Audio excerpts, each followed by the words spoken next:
Good afternoon, everyone. As usual, it is noon.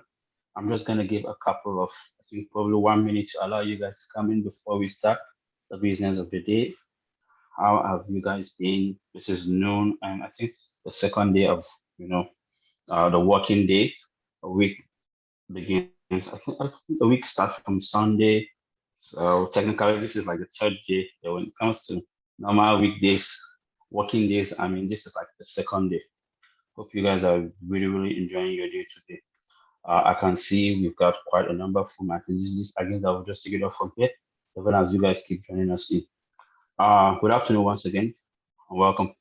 For those of you guys that are joining us for the first time, my name is Galva Esehaya, and I'm the training coordinator of the Temple Small Business Development Center. The Temple Small Business Development Center helps small business start and grow. We offer free one-on-one consulting and a variety of low to no cost webinars. We are part of the nationally accredited network of the Small Business Development Center, which has over 1,000 networks across the United States. We're here this afternoon for a webinar on web planning series. Let's get users to your website. A copy of the PowerPoint and the link to the recording will be sent to all the attendees. Being a webinar, all the attendees have been muted. However, we always encourage you guys to drop your questions on the Q&A or the chat box. Without further ado, I once again have my wonderful presenter. Please allow me to welcome Jen, even as she takes over the floor for the presentation. Jen, you are welcome. Thank you, Garba. Hello, everyone. I'm excited to be back, and this is probably the best presentation that I give here at Temple, because no matter what else I'm talking about, whether it's website content or website platforms, people always ask about SEO. So now it's finally time to actually talk about SEO and website traffic, and I will go ahead and dive right in. All right, let's get users to your website. If you're here, you've probably built your website, you're ready to start getting it out there. You're not really sure what the next steps are to get people to actually start finding you in Google, Bing, whatever the search engine is of choice. So we're going to talk about those things. We're going to talk about blogging, on-page SEO, and then also some of the off-page things that you could do. I'm Jen Wells, the co-founder and marketing director of Brand Swan. We are a branding, web design, and marketing company. And outside of Brand Swan, I am a parent to 2 crazy rambunctious boys. I also have 2 dogs, and I read pretty compulsively, which you'll probably notice as I drop quotes from books all the time. I also offer discovery calls. So if you want to pick someone's brain about your website and figure out what the next steps are, feel free to schedule a call with us. And either I or my partner Jane will be more than happy to just kind of give you some guidance and help you figure out what the next steps are, whether or not that's working with our company. No obligation. Here's me and Jane.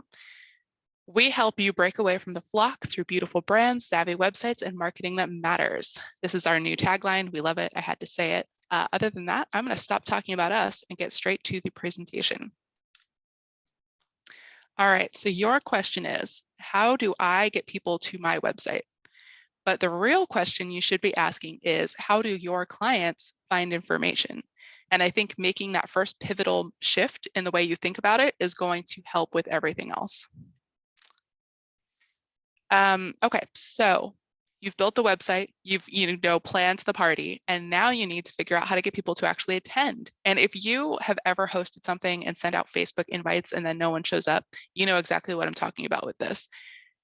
Sending an invite one way doesn't mean that people get it. And that's why you have to have different ways to send that thing out. So yes, Facebook invite, Facebook events, great, but you also need to be texting people or calling the people you really want to show up. Maybe it's sending an email, right? There's multiple ways to accomplish that one thing.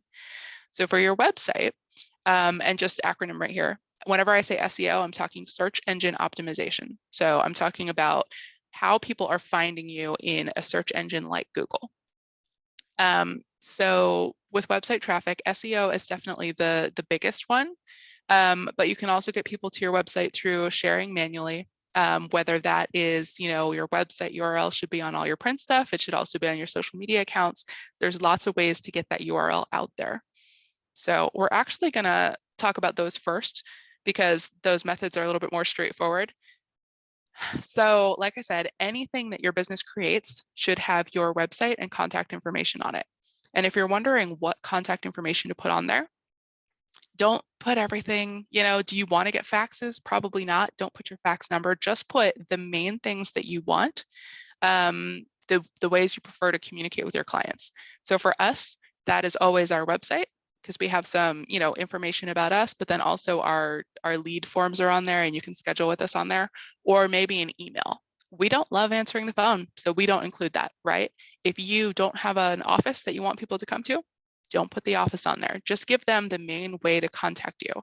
And that is better than giving people too many options, because the more you give them, the more they get that analysis paralysis. Oh, there's 3 phone numbers. Which one do I pick? Don't make them think about it at all. Just give one. So anyway, like I said, anything that your business creates. So that is your print media, that is your ads, your business cards, service brochures. That is, if you're on TV, if you're on the radio, maybe it's saying it out loud, but anytime you can have that printed visual so people can see how to spell it. If you are speaking, absolutely put that out there, put it in your presentation. You'll notice that I have it here today in the end of my slides. If you are entering contests, if on your email, social media, online platforms. So for the contest one, I realize that sounds silly, but if you win and you get featured somewhere, then it's great to have your information and it's a link back to your website. And we'll talk more about backlinks, but even something like leaving a review somewhere is an opportunity to put your link and let people go back to see more information about you. So think about that. Think about everywhere you show up on and offline and whether or not it makes sense for that to be an opportunity to share your business information. All right, so that's pretty much all I have for you for the non-online stuff, right? All of the print, the physical, you being in person. So starting with on-page SEO. And so there's on-page and off-page. On-page means it's the things that you do within your own website, whereas off-page SEO is the things that are directing to your website from other sources. So that's other websites, directories, social media, things like that. On-page SEO is how well your website functions, the type of content that you have in it, and generally how well you've optimized for Google. So these are all things that you can control because this is your website, versus off-page where you're kind of relying on other websites to link back to you and do things for you. We're going to start with usability. So in case you were thinking, oh, it doesn't matter that some of the links don't work on my website, it does. Even one broken link can significantly impact your search engine rankings. And the reason for this is because search engines want to provide useful content to the people that are using them. So if Google was not providing people with websites that were helpful to them to find the answers to the questions that they're asking, then they would stop using Google. So they are rating your website and on how useful it is to the people traveling through it. And if people are getting to a link that's broken and leaving your website, Google's paying attention to that and they're dropping your ranking every time that happens, because that's a time that you have failed a search engine user, right? So checking that your links aren't broken is it's quick and easy to fix, unless you have, maybe you've changed your URL, maybe you've updated some blog posts. Anytime you change the permalink on your site, that's an opportunity for broken links to exist. So luckily there is this broken link checker that you can visit and it will just browse through your website for you. I'll go ahead and demo that real quick. But 2 different ways to do it. One, if you've got a blog and you've got hundreds of posts, I would say use the broken link checker.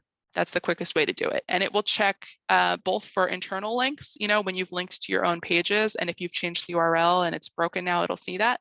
But also if you've linked to other websites and now that website has come down, that's now a broken link, right? And that's not your own fault. And it's not something you would know because you're not constantly checking every website you ever link to. So this is a great way to stay up to date and make sure that you're linking to resources that are current and still there.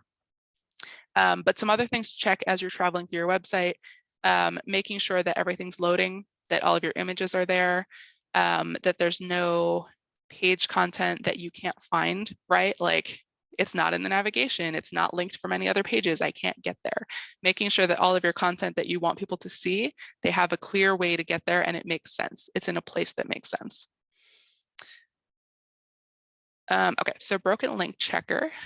The link is in this presentation, which you will all be getting after our webinar today. So don't feel like you have to memorize any of this stuff. Just showing you, this is one example. There are tons of these. We'll find a website. Maybe we'll do Temple. All right, so I'm going to put that URL in here.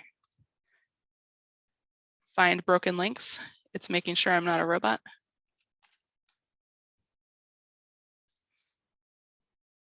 Invalid security code.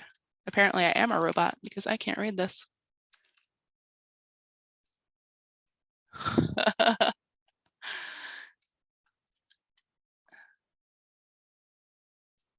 Okay, so what this is doing is it's literally running through all the pages of the website and it's checking, right? So it's going to tell us the update of how many links it's gone through. And once it's done running through, this is going to take a while because Temple's website is huge. It'll give you a list of the broken links. Now you know which pages you need to go to and which ones to fix the URLs for, or the links to. All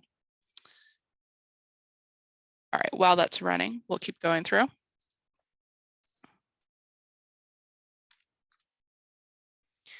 Okay, so page speed. I think a lot of people have heard this, but common wisdom is 3 seconds is how long you have for your website to load before you start losing people that are going to visit the site. And this number, even though 3 seconds doesn't sound like a lot, just think about the last time you searched for something and how long you waited. We are used to getting things immediately, like instant gratification. And so any website that is taking longer, people aren't going to wait for unless they have a good reason. So maybe the people that are already your clients or already know about you are really interested in you are going to hang out. But just people searching for you on Google, I don't know what this website is. It's not loading. Boom, they're gone. So now that you know page speed is important, and it's not just for people clicking through to the website, Google is taking this to account too with your search rankings. Again, because if something doesn't load quickly enough for people to find it valuable, they don't want to put it on the first page of search results. So it's useful both for usability and also for Google and your search ranking. So here's a link to test your page speed. This will give you a list of things that are slowing down the website. Again, this is the Google developers profile. So some of the suggestions are going to be things that you might not know the answer to. But if you have built your own website and you didn't have a developer build it, this might be where you pull someone in just for a couple hours of their time and say, hey, can you improve my page speed for me? Just to make sure that you get the full value of this. So some things that you can do that work just in general. If your website is slow, if your website's loading quickly, you can ignore this. Don't feel like you have to do all these things. But if it is slow, check your hosting package. A lot of the lower ones, people will say, oh, I got GoDaddy for only $3 a month. Okay, but what kind of bandwidth are they giving you, right? Is your website loading slowly because you got the cheapest package? So sometimes you have to upgrade your hosting package. Sometimes you're uploading images at full resolution to your website. So, you're taking those photos with your phone, boom, you're uploading it to the blog. Not great. Any image that is above 1 megabyte is going to slow down your website. So resizing them, and there are some free image resizers online. If you just Google, image size reduction or reduce image size, you'll find resources that let you do that for free. There's also WordPress plugins if you have a WordPress website that will help you compress those images and make them a smaller file size. If you're using something like Squarespace or Wix, a lot of times they're handling that for you already. And then this link here, this is Page Speed Insights that will give you that list of issues that I was just talking about. All right, let's see if broken link checkers run through. All right, so this is the list of the broken links on Temple, which considering how big their website is, that's not bad, only 9. And these all look like they're on very specific pages. But anyway, so that's broken link checker. I have to thank Garba and Temple for being my guinea pig for that. We'll go ahead and test them on Google Page Speed Insights too. Okay, and while that's running, I'll go ahead and keep going through this. And like Garba said, if you guys have questions, feel free to drop them in the chat in the Q&A. I am keeping an eye on that, so I'll be able to answer questions while we go through. All right, hopefully you're not surprised by this, but mobile traffic has exceeded desktop traffic. So more people are looking at your website on their phone than are looking at it on a desktop computer. So what that means for you is that your website needs to look good on mobile. It needs to load quickly on mobile. A lot of things that load quickly on a computer might be slower on a phone, just because your phone doesn't have the same resources that a desktop computer typically has. And so one thing that's kind of nice is that Google ranks your website differently for mobile versus desktop. So if you don't have a mobile site that works at all, you can still have good SEO for your desktop version, but ideally you would have both. And when you use that page speed insight, which I'll go back to in just a second, it will rank you for both so that you can see how you're doing. But also just something as simple as opening your website on your phone, like look at it on a computer, look at it on a tablet, look at it on your phone, make sure that it looks good on all of them. And when I say looks good, images resizing, things being where they should be. And so we'll go ahead and demo this real quick. All right, so just by narrowing, you can see my desktop now, just by narrowing that browser window, you can see this has switched over to the mobile view. So there's not columns anymore. It's got everything stacked. Everything is an appropriate size and it's still readable. Whereas if you didn't have a mobile version of your site, it would be trying to fit all of this into that narrow window and you would have that scroll bar along the bottom. So you can tell that this is a mobile friendly site. All right, so this is giving us the page speed insights. So 25, it's telling you it's not great, and it's giving you a list of reasons why. That is for mobile for Temple. For desktop, 78. So, and this is true of a lot of sites. So don't judge, Temple too harshly. And BrandSpawn, I didn't want to use our website because I didn't want you guys to know. We are also slower on mobile because our website has some cool stuff on it, which I'll go ahead and show you guys now. So you see that motion, and then as I scroll down, it's got that that gradient that changes. Very pretty, very cool, not fast on phones. So what can you do if your website has cool features and you want to keep the cool design, but you also want it to load quickly? One of the things that we do is some of these features turn off on mobile. So I'm going to go ahead and make this small again so you can see. So that gradient goes away on the mobile version, and those floating feathers that move around, those go away. All of the transitions and the movement that we have on our website in all the sections, all of that goes away on mobile because we want to improve our mobile performance. So you can see how it's got that single column layout. It's much more simplified, and it just has to be because, like I said, phones have not caught up with computers yet. Will they at some point? They might. I wouldn't be surprised if they did, but we're not quite there yet. Okay, so I'm not going to try to dive too far through the page speed insights because, like I said, you have to be a developer to understand some of this stuff, but it's good to get the score and just understand where you are. And then if this is bad, like if you're seeing this 25 and you know that most of the people coming to your site are on mobile, right? Maybe you're retail and everyone's shopping from Instagram. Okay, this is going to be important because all of the people visiting your website to buy things are coming on their phones. So just think about it in context of who your users are. And for the opposite example, we have a client, an insurance agency. They have 70% of their users coming from desktop. I assume that's because when people are doing research for insurance, they're sitting down at a computer. They're not necessarily like casually browsing through their phone. And that's just, so yes, they still care about their mobile experience. That's 30% of their people, but they might not care as much about it as if it was over half of the results.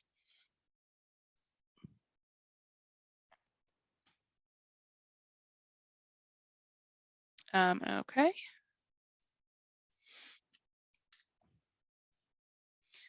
So content.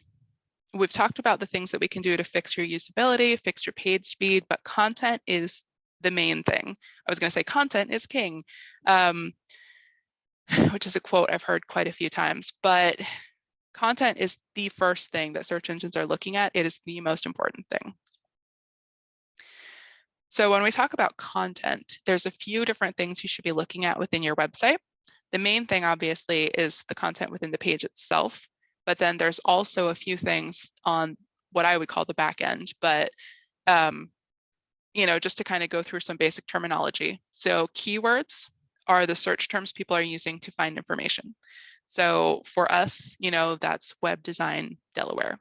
For that retail business, maybe it's or, for a bakery, maybe it's cupcakes in Philadelphia or cupcakes in Center City, things like that. So whatever the search terms are that people are using to find you, those are things you need to include in your content. And you include it in different places, right? So absolutely in the page titles, because this is what's showing up when people search. So for Web Design Delaware, the first result you're seeing, this is actually a directory, which is hard to compete with directories because they have their search terms all over the place. Whereas you have to use it in a more natural way because people are actually using your website for information about you. They're not just finding a huge list of designers or bakeries or whatever it is. So anyway, it's hard to beat the directories. Usually there will be a couple on the first page that you just can't quite get past. But then the other companies that do similar things, and we actually have improved our search rankings since I took this screenshot, but these are the people that we're competing with for the first page. And you can see for Web Design Delaware, every single one of these, except for Clutch, has web design and Delaware in there. Actually, I guess they do too, Web Designers Delaware. So some combination of those keywords are in their page titles for them to come up this way. The meta description is this paragraph right underneath. So when people make a search, they're browsing through and they're glancing at the titles. Every title that catches their eye, they're reading this to see if it looks like it's relevant enough for them to open that link. So these are the two things you have to convince people that they want to click on your website versus someone else's. For picking your keywords, in case you were wondering about that, there's a couple different resources. You can use Google Keyword Planner, and that's with Google Ads. You have to have an account. If you have a Gmail account, it's very easy to make an account with them. That tool is a little bit more extensive, but it helps if you have no idea what the keyword should be at all, if you're starting from scratch. If you have some guesses, like as a web design company, we're pretty sure people are searching for web design. We use Google Trends because that will let you compare. So say you've got 4 keywords that you think might be the one and you're just trying to pick which one to use. Google Trends is great for that. So I'll put in Web Design Delaware, and then I'll compare that to Delaware Web Designers, and then maybe Best Web Design DE. Oh, and actually, you know what? Okay, let me take off Delaware because it doesn't have enough data for the geolocation. So a lot of times with picking your keywords, if you're competing nationally with every bakery in the US, it's going to be really hard to get on that first page, but you're a bakery. People are probably coming to you in person. So you don't need to compete with the whole US. You just need to compete with your city, or for Delaware, we're small, so we're competing with the whole state. But Philadelphia, you might even be competing with a specific region within Philadelphia. You might not be competing with all of Philadelphia because people are only walking a certain number of blocks to go to, a specific bakery, unless it's a really famous one. Like I know for cheesesteaks, there's specific places that we've traveled across the city for because we knew this was part of the experience of Philadelphia. Okay, so between my 3 search terms I put in, the blue one, web design, that is far and above the other ones. So that would be the one that I would pick. And so that's how you can use Google Trends to kind of get an idea how your search terms are working out. But if you don't know what your search terms should be at all, then you got to go back to like Google Keyword Planner or a tool like that.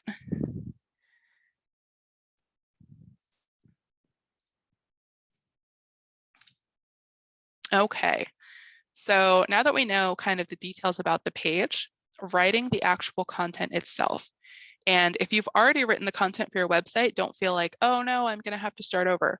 You really don't, because whatever you've written, hopefully you were thinking about your audience, you were thinking about the questions they would have when they got to that page. So what you need to do is figure out what that keyword is, and then just kind of rearrange the copy a little bit to make sure that you're using it throughout the page. Ideally, the page title, right? The page title should absolutely have your keyword. And then it doesn't have to be every single header because you don't want to sound like a robot. You want to sound like a real human. But like maybe every other, every third header, something like that, just making sure you're getting it sprinkled in throughout the page. And then also within the body copy, which means like the paragraphs, or if there are bullets or something, even captions and alt text for images, which I think is on the next slide. So this screenshot here is an example of a tool for WordPress, which is called Yoast. And so if you've got Squarespace or Wix, they have their own tools. Well, Wix, not necessarily, but Squarespace, Shopify, every platform has a different way to approach SEO. Some will let you do this deep dive, some will have tools like this, and some will not. So you just have to research the features of the platform and then see what the options are. And if you haven't chosen one yet, think about how important SEO is to you, because they all do it, you know, better or worse than others. Like I think Squarespace and Wix say that they do it for you. But if they're doing SEO based on the content that you wrote and you're not able to tell them what the keyword is, how are they going to do a good job, right? Unless you were an SEO content writing master and your content is perfect already, they're going to optimize for whatever you happen to write, which may not have the right keywords in it. So I would be leery of anything that says it does it for you and then doesn't ask you for a keyword. Okay, so anyway, so getting back to Yoast, WordPress is one of the most powerful in terms of SEO and giving you flexibility and adaptability to really refine your search engine optimization. And so Yoast is great. This is the free version, or actually, sorry, this is the premium version. There's a free version that still has all of this. It lets you put in one key phrase, and then it tells you exactly what you did well, what you could do better, and then the actual problems with the page. You don't have to get every single one of these correct, because you can see about half of these are in the green and it still has a green ranking.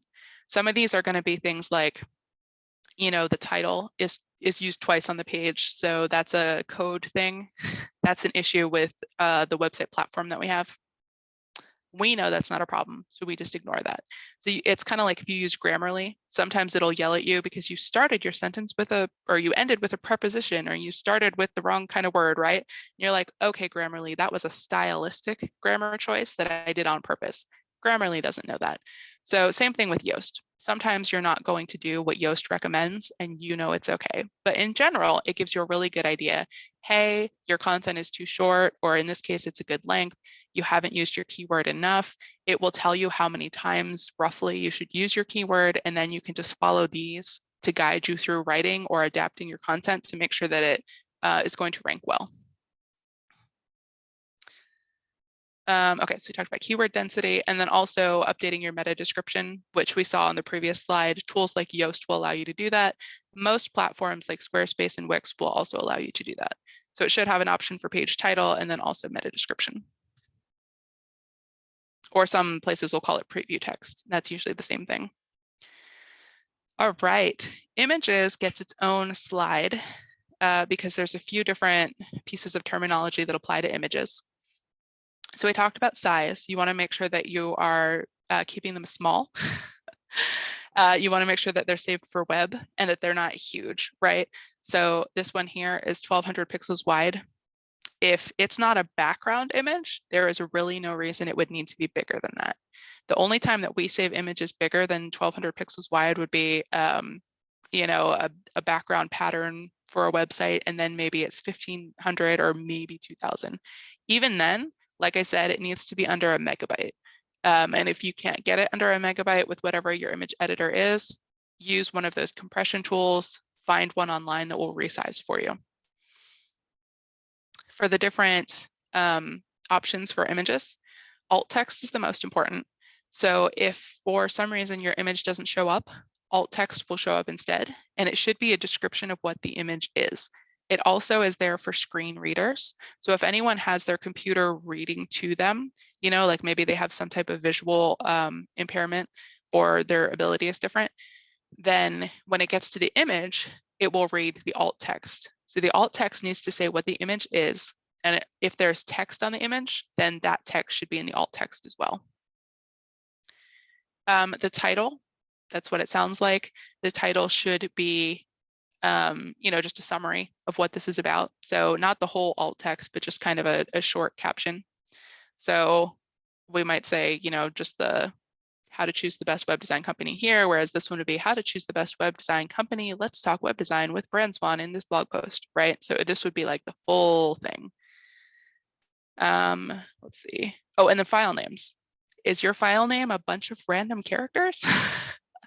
Just change the file name before you upload it, because this is another thing that search engines will look at. So why not use it as a chance to get your keywords in there one more time? All right, so that is all the things that you can do within your own website. Those are the things that you have control over. Off-page SEO are the things that other websites help you with, whether that is through backlinks or if you're using ads. Anytime you're getting website traffic from something other than, we call it organic search, but if someone's Googling and then you come up in the search results and they click, that's organic. You didn't pay for that. So this is the paid resources or the other websites that are sending traffic your way.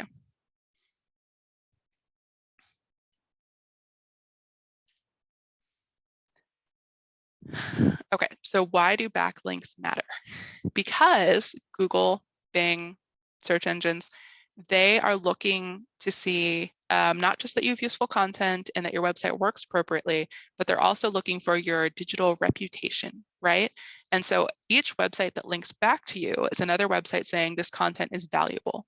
Well, we're willing to link to this because we know that our users will find valuable content over there. So it's basically like people are giving you a vote of confidence. Every link from another website to yours is a backlink. Not all of them. So like I said, it's a vote of confidence.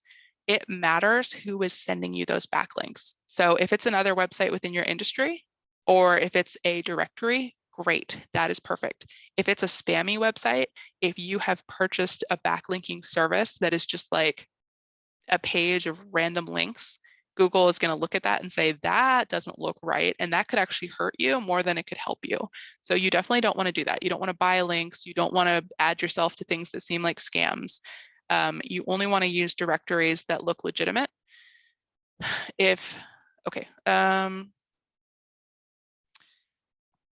So some different things that you can do to get those backlinks. So I mentioned directories and finding the ones that look legitimate. So you want ones that are within your industry. It's not, wrong to use like Yelp or Yellow Pages. Those are fine. But just making sure that the more industry specific you can get, the better. Some of them will be paid, some will be free. Just honestly, sometimes Googling, your business. So when I search Web Design Delaware, Clutch is the very first one that comes up. That is a directory for creative agencies. So it's perfect for us because it's within our industry, but also it's the first result. People are going to click that, right? And it's not new. So you'll see directories popping up, every other month and then disappearing again. You'll want to use the ones that stay on the first page or stay within the first couple of pages, because sometimes people will bring a new website in, they'll get SEO really quickly, and then they take your money, right? Like they get paid for all the links and then they disappear and they don't maintain it because they got paid. So you'll want to check for the ones that stay on the front page for a couple of months and then consider, how much does it cost? Is it worth paying? And a lot of times if it's $50 a year or something like that, it can definitely be worth your while. Google Business Page. And also Bing, if you don't have them, it's very easy to set up. And it's another way that people can find you. And actually, I'll go ahead and demo this too. So if I search for our company name, then this comes up and they actually have to scroll down before they see our website. So, if you have clients that are searching for you, if your SEO is not great, your business page will still come up and it gives people different ways to find you. Also, if I search, our keywords, Google Maps is another way people can find you. And this is only going to work if you have a Google business page. So you need to make sure that, you've got your website, but you've also got your Google business page. And then when people come in here and they're like, oh, this came up before any of the, okay, so this is the ads, right? These are the paid results, the Google Maps results, and then the regular results. So if you're in here and you're coming up, people might see that before they even see the regular results they search for. So Google business page, very important.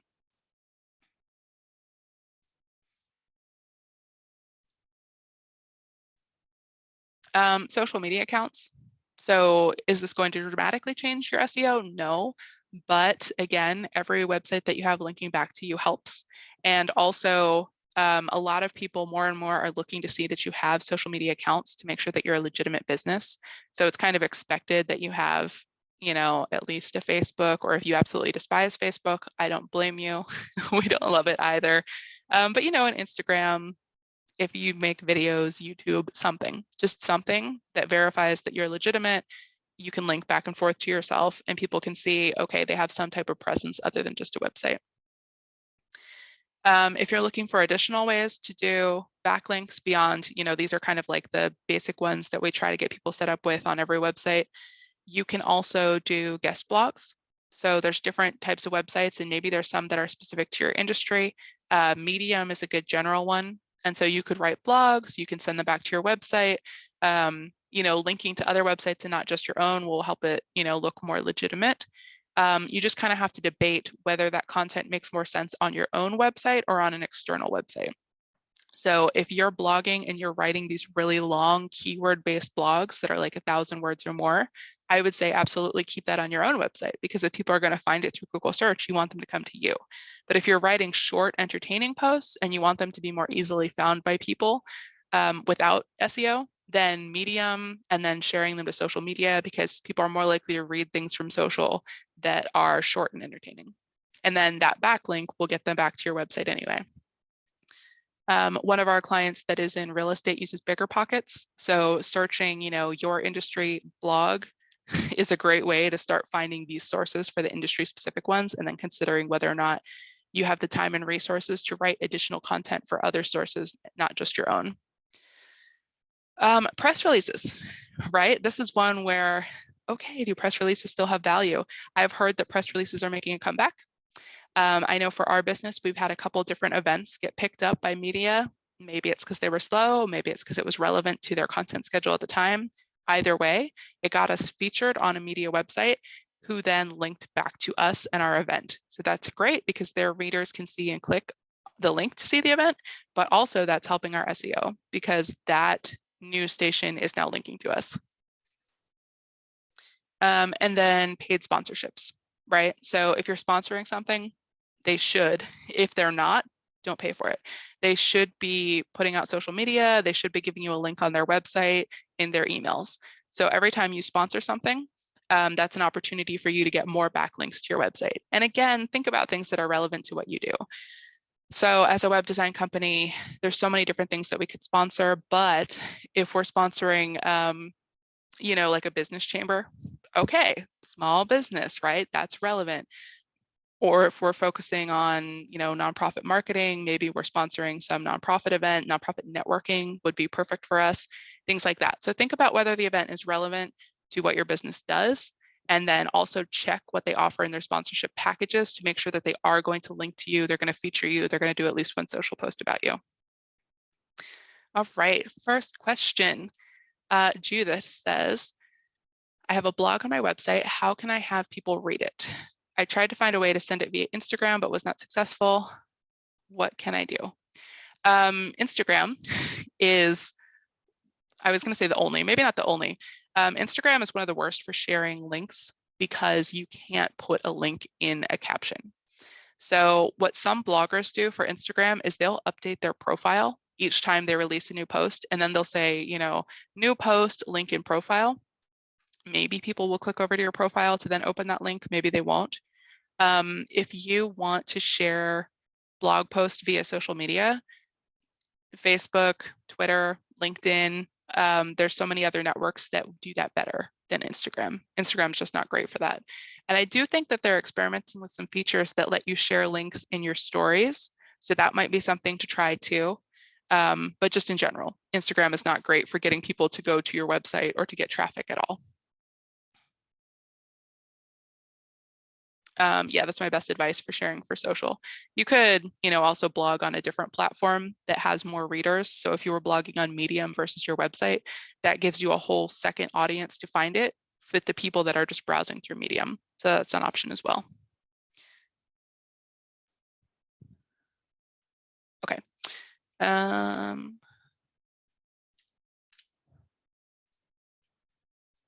right, so that's backlinks. Now we're going to move into some of the paid ways that people can find your website, which basically is ads, right? So I would have thought that paid search would be a lot higher than this, but according to highervisibility.com, paid search is only 27% of traffic. So the competition isn't quite as high as I might have thought. That being said, I'm not going to give you the wrong idea here. Google Ads can be expensive. If you don't know what you're doing, it's an easy way to waste money.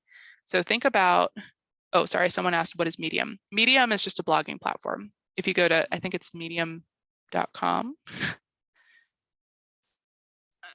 Medium. So it is a place that anyone can start their own blog and they can write, and you can browse other people's stories too. So when I say, you know, a place for other people to find your stuff, it's because it's a platform where people do that and they go there just to browse different blogs. Okay, so getting back into ads. It's not just Google, right? Like you can advertise on tons of different places. Social media, Amazon, there's different types of ads. There's display ads, there's the paid search results. I'm not going to try to cover every kind of advertising there is, because that's not possible, especially not in the time we have left. But I want to give you an overview of what to expect if you're thinking about diving into ads. And then once you pick which platform you want, then you can make sure that you're looking at these different things. So ad pricing, right? That's the first thing people ask. What is it going to cost? It really depends. Different industries can cost completely different amounts. It depends on the people in your industry, how many of them are already doing this, right? Some industries are very competitive. People are fighting for the first page. They can get really pricey, whereas other ones, they haven't really, you know, discovered it yet. I would bet you, well, I probably shouldn't say this. We discovered from our clients that the housing industry, those are expensive ads, very expensive. So it didn't make sense for them. We have them focusing on organic search instead. Okay, so again, you'll want to look at your industry. You'll want to check benchmarks. A lot of times you can literally Google, you know, like Google ad benchmarks for housing, for real estate, for retail. And then that will give you, you know, if you find the right study, you can compare that and you can see, oh, you know, that's $10 per click. Not every click to your website is going to become a customer. So that means that the actual customers are going to be closer to $50, $100. Does that make sense for what you do, right? And retail, where you're selling smaller things like maybe $5 purchases, probably not. But for some really expensive service, maybe it would, right? If I had $10,000 services, like we have a branding package that's $15,000. If we were getting someone to buy that, it would be worth it to spend up to $1,000 on an ad, because the end value is so high. Okay, so after testing or checking your benchmarks to make sure it's even going to be worth your while, the other thing that I want to say before we even get into the pieces of ads is A/B testing. Don't just throw spaghetti at the wall and hope that you get results, because like I said, it's very easy to waste a lot of money with Google Ads. You want to go in with a plan. You want to be testing 2 different types of copy, 2 different types of headline, 2 different types of images. And you want to make sure that you're honing in on what's working so that you can actually get some ROI on the ads that you're putting out. Oh, Terrell says, do you have packages for smaller businesses? We do. That $15,000 number was scary, but that's just like the biggest branding package we have. Our smaller branding package starts at, I want to say 4,000, but it might be 5 now. So you can always check out our website and see our pricing is all right there, because we like to be transparent at Brands Fun. Okay, so the other thing I want to point out is that you might think of an ad as being this annoying pop-up that's in your face, but they're actually getting pretty subtle. And so like I said, when you search something on Google, the first 4 results are actually ads. These are paid. So I actually try never to click these, because it's not that they're not real, but they don't have the best content. They paid the most to be there, right? And then for social media, they hide the ads right there in your feed. So right there, it says sponsored. It's just tucked in with all your other posts. If you ever see a business post, right, and you're like, I didn't follow that page, it's probably an ad. If you ever see so-and-so likes this business, you know, one of your Facebook friends likes a business, that is probably a sponsored post. So just kind of making sure that you get adept at seeing where the ads are and then understanding how your ads could fit in. Okay, so the different pieces of an ad, regardless of what platform you're going to be on, it's going to let you do a couple different things. So targeting is picking your audience. Just checking on the time to make sure I'm good. This is the most important thing, because you could have an amazing graphic, amazing value proposition, right? The call to action, all of it is spot on, but you are not targeting the right people and they don't care about your product. So for example, you know, maybe your service is for new moms it's something that has to do with newborns, right? But then the people looking at your ad are retirees. Maybe they're hanging out with their grandkids, but they don't have a newborn at home. They're not staying up late at night. Your message doesn't appeal to them at all because they're not in the right stage of life. So given that example, you're like, oh, can I target for that? It depends. Different platforms let you target different demographics. And a lot of times it's related to the types of information that platform collects. So Facebook, and I think this is an example from Facebook here, it collects a lot, actually. Yes, sorry. So this is from Facebook. It collects a lot of interesting things, but it's not based on people's actual, like it has interest, behaviors, employers, job title. This is based on the information that people volunteer on their profile. Like I have a brother-in-law who on his profile, he has every job he's ever had and the dates that he joined it and the dates that he left. And it's crazy because, most people use LinkedIn for that. But that's what they're basing this on. Most people are not putting that much detail about their careers on Facebook. So if you're targeting based on these things, the level of accuracy is not going to be high because, again, most people aren't really doing that. Facebook is better for targeting based on interests. And this is going to be the types of pages people like, the type of content that they click on or read or view. So based on what they're actually doing on the platform. Now, the complete opposite of that is LinkedIn. Everyone's got their resume on LinkedIn, so it knows exactly what type of industry they're working in, what their position within the company is. You can target managers or decision makers. You can target entry-level employees, depending on what you're trying to do. So based on your service, it might make sense to go for the employment-based stuff. It might not. It might make sense to do this more interest-based.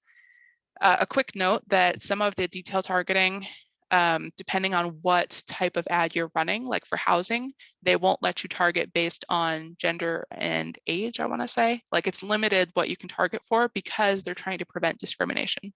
So if you're in a special category like housing, then some of these options will not be available. Okay, so making sure you know your audience is important, obviously. Otherwise, you can't target them. And then, like I said, you can A/B test this too. You can try ads for different audiences and see what works. So for us, that might look like one ad series for small businesses and then a similar ad series for nonprofits because we work with both of those groups. Maybe we even target franchises, right? See how that goes. And then which one responds to this message the best? Okay, that's the one we'll target from here on out. Maybe it's focusing on behavior targeting versus, I don't know, other demographic targeting. Up to you. Playing around with this and being willing to try some different things is really helpful. And then for Facebook, it lets you save your audience. So you can have a bunch of different audiences and you can keep trying things out. Again, like it said, every platform will be different. So don't get super familiar with this layout unless you're going to use Facebook because it's different on LinkedIn, it's different for Google Ads, it's different for everybody. Oh, side note, Quora is one, and this is a place where people write questions and answers. So Quora is spelled Quora. I actually really love Quora ad targeting because people come there to talk about very specific topics. And then your targeting isn't about their age or their, gender or anything irrelevant. It's about what are they coming onto this platform to read about and write about. It's very specific to their interests, which is likely to be good for your business. So that's another option. And like I said, that's just a place where people come to ask questions, get answers. People are very insightful on Quora. They give better answers than I've seen on something like Yahoo Answers. Oh, and then Judith says, is there a way to target on Google? Yes, Google Ads. So if you make a Google Ads account, you will be able to do all the same thing with Google. And you saw like those examples of the ads that were above the search results. That's exactly what that is. Okay, so then after you've got your audience, you're going to have to pick your goals. And part of this includes understanding the language, right? So, okay, pay-per-click, pay-per-conversion, what do these things mean? Typically, a click means that they click from the ad over onto your website. But again, the platforms do it differently. So Facebook is actually charging for every time someone clicks the post. So if it's a long post and they have to click to read more, or if it's a video and they click to play the video, they're going to charge you for that. They're charging you for people basically looking at the ad. Whereas Google, a click means actually clicking over to your website. So make sure that you know what the platform's definition is because they'll do it differently. And honestly, I think Facebook is the one that I trust the least with this because they always try to make the results sound really good. And then you look at it and you're like, Not a single person actually visited my website, and yet I paid you $200. What happened here?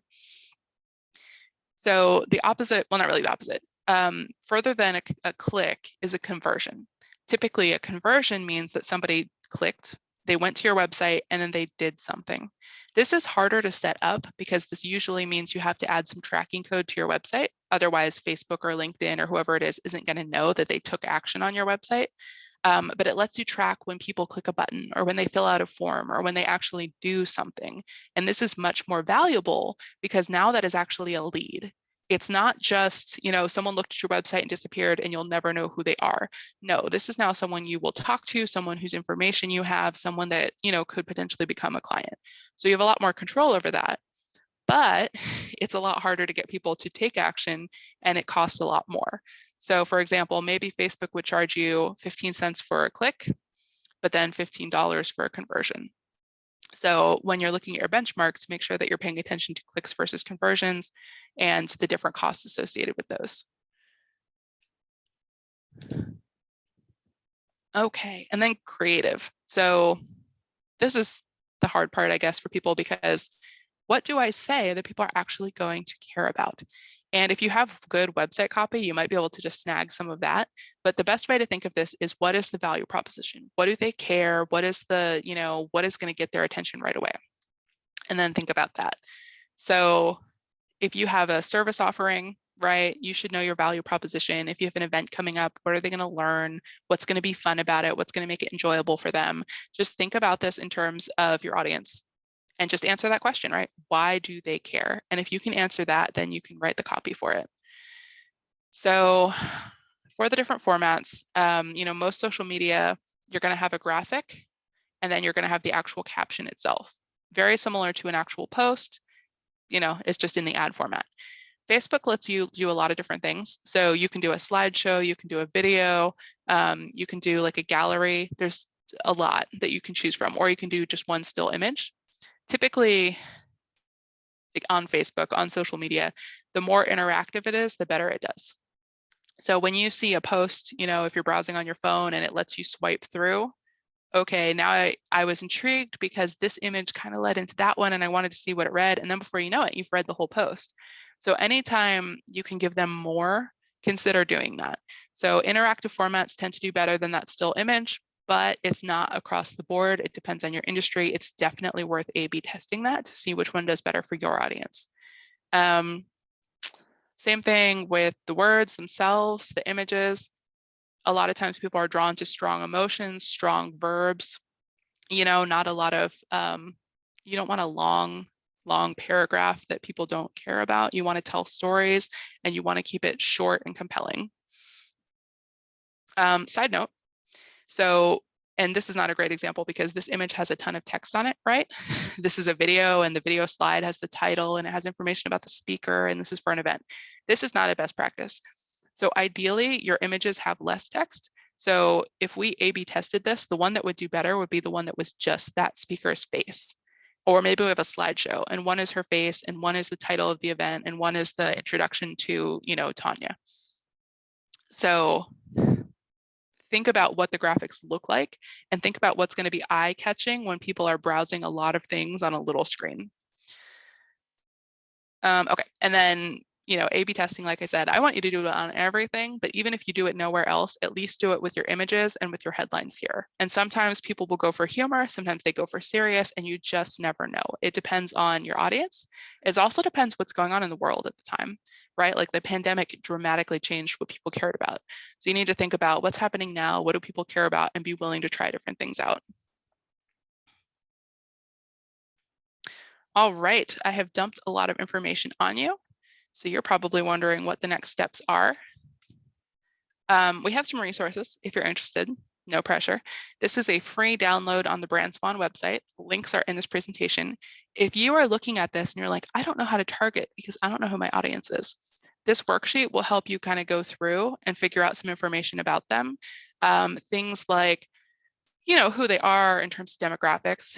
Is it the newborn parents? Is it the retirees? What are they doing? What are their goals in life at this point? But then also obstacles to conversion. What are they Oh, and their challenges. So what are they struggling with? What are their needs? Hopefully you know that. And then what is going to make them not make the sale?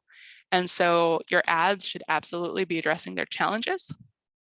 But maybe the obstacle is a big sticky one that everyone gets stuck on. Maybe you just put it right out there, right? Elephant in the room. Here it is. We've already solved the problem that you're going to raise, and now there's nothing stopping you from going forward. So there's different ways to use this information. But like I said, this is free. This is available for download on our website. And then similarly, if you are, Garba came back, which means I'm running out of time. If you are struggling to write that website copy, this can help you. So this is just the questions that people typically ask on the different pages of their websites. So it can get you started if you're stuck with that blank page and you're like, I'm not ready for SEO because I don't have any content yet. This is another resource for that. And this is all of the resources I mentioned in the presentation. So these links will take you to all of those different resources I demoed. Okay, over to you, Garba.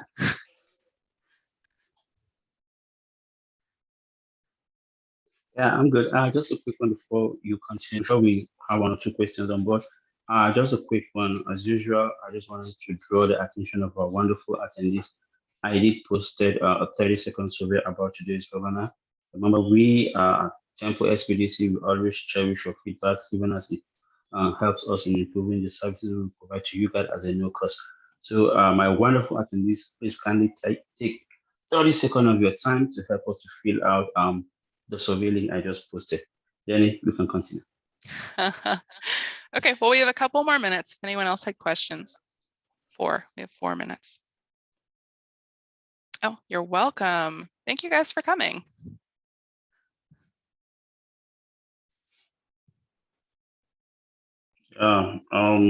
Even as we still wait for the question to come in, I think we have a 3 minutes before we wrap it up for the event. I don't want to use this opportunity to thank each and every one of you guys for keeping it a day with us, Jenny. If you guys remember from the onset of the presentation, I said she is special.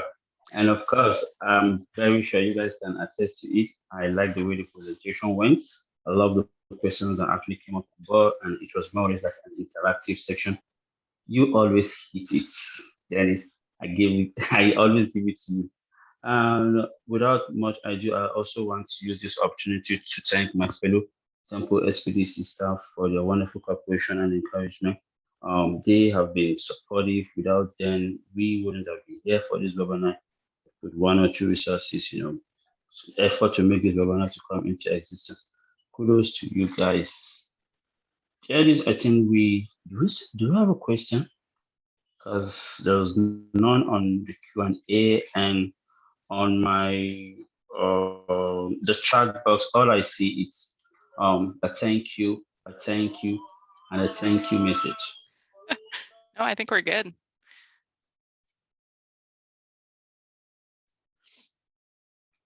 Oh, actually, okay, so Michael says, information is good, but seems to be focused on retail/online selling. My business is commercial B2B.